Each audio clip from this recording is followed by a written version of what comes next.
तर तिकडे जालन्यात पंकजा मुंडेंकडून नुकसानीची पाहणी करण्यात आली आहे। गोळेगाव गावचं पुनर्वसन करण्याची ग्रामस्थांची मागणी आहे। पुनर्वसन करण्यासाठी मुख्यमंत्र्यांकडे मी मागणी करेल। नुकसान भरपाईसाठी शासन कटिबद्ध असल्याचं देखील पंकजा मुंडे यांनी म्हटलंय।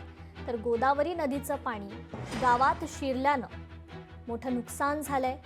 जालन्याच्या पालकमंत्री पंकजा मुंडे यांनी परतूर तालुक्यातील गोळेगाव इथे ही पाहणी केली आहे। गोदावरी नदीला पूर आल्यानं गोळेगाव गावात पाणी शिरलं होतं, त्यामुळे गावच्या पुनर्वसनाची मागणी ग्रामस्थांनी केली होती। तर पालकमंत्री पंकजा मुंडे यांनी गोळेगाव इथे पाहणी केली असून पुनर्वसनासाठी मुख्यमंत्र्यांकडे मागणी करणार असल्याचं त्यांनी म्हटलं। या गावाची जी परिस्थिती अशी अनेक गावांची असेल, त्यासाठी या गावांचं पुनर्वसन करण्याच्या संदर्भामध्ये नक्कीच मी वित्तमंत्री आणि मुख्यमंत्र्यांना निवेदन करेन आणि नक्कीच ते करूनही आणेन। कारण असे अनेक गावं असतील, यांचा एक प्रश्न मार्गी लावला तर ते कायमस्वरूपी त्यांचं पुनर्वसन होईल आणि धोक्यामध्ये गाव भविष्यामध्ये कधी ही परिस्थिती येऊ नये याच्यासाठी आम्ही प्रयत्न करू। आता मी सध्या पाहणी करत आहे, तर या पाहणीमध्ये माझी एवढीच विनंती आहे, लोक जे बघणारे आहेत त्यांनी आम्हाला बघू द्यावं नुकसान। तुम्ही आमचे फोटो काढून, आमचे व्हिडिओ काढून काय मिळणार आहे तुम्हाला? ते नुकसानची भरपाई करण्यासाठी शासन कटिबद्ध आहे आणि आम्ही भरपाई करू। तर पुनर्वसन करण्यासाठी मुख्यमंत्र्यांकडे मागणी करेल असं आश्वासन या ठिकाणी पंकजा मुंडे यांच्याकडून देण्यात आलेलं आहे। नुकसान भरपाईसाठी शासन कटिबद्ध असल्याचंही त्या म्हणाल्या। अतिवृष्टीमुळे शेतकऱ्यांचं अतोनात नुकसान झालंय। जालन्यात 2,54,000 एकरवर शेतीचं नुकसान झाली असल्याची माहिती कृषी मंत्री भरणे यांनी दिली आहे। नांदेडमध्ये शेतकऱ्यांचं सर्वाधिक नुकसान झालंय, तर पंचनामे करून लवकरात लवकर भरपाई देण्याचा प्रयत्न असल्याचं देखील कृषी मंत्री म्हणाले।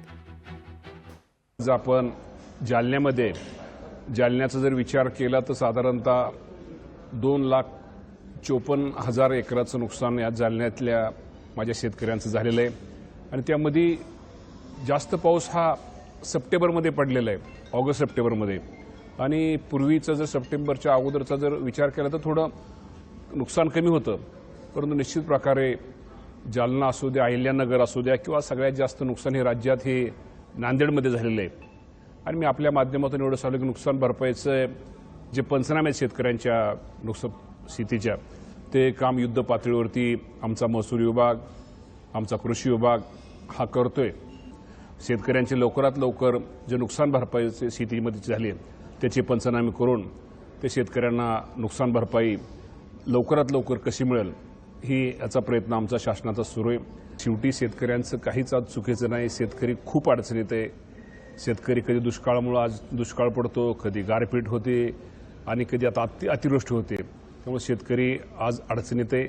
या बाबतीमध्ये निश्चित प्रकारे शेवटी तुम्ही म्हटला ओला दुष्काळ, शेवटी केंद्राचे राज्याचे निकष, केंद्राचे काय निकष, ह्या गोष्टीचा विचार तो मुख्यमंत्री, दोन्ही उपमुख्यमंत्री, मुख्यमंत्री करतील। परंतु ह्यापेक्षा आजच्या काळामध्ये शेतकऱ्यांना मदत किंवा शेतकऱ्यांना निश्चित प्रकारे कशी लवकरात लवकर होईल हा शासनाचा आमचा प्रयत्न आहे। आणि लवकरात लवकर, पण दिवाळीच्या पूर्वीच, दिवाळीच्या अगोदर कुठनाची नुकसान भरपाईची पंचनामे केलेले शेतकऱ्यांचे जे नुकसान झाले त्याची रक्कम राहणार नाही। लोकशाही मराठी ऐका, पहा, जागरूक रहा।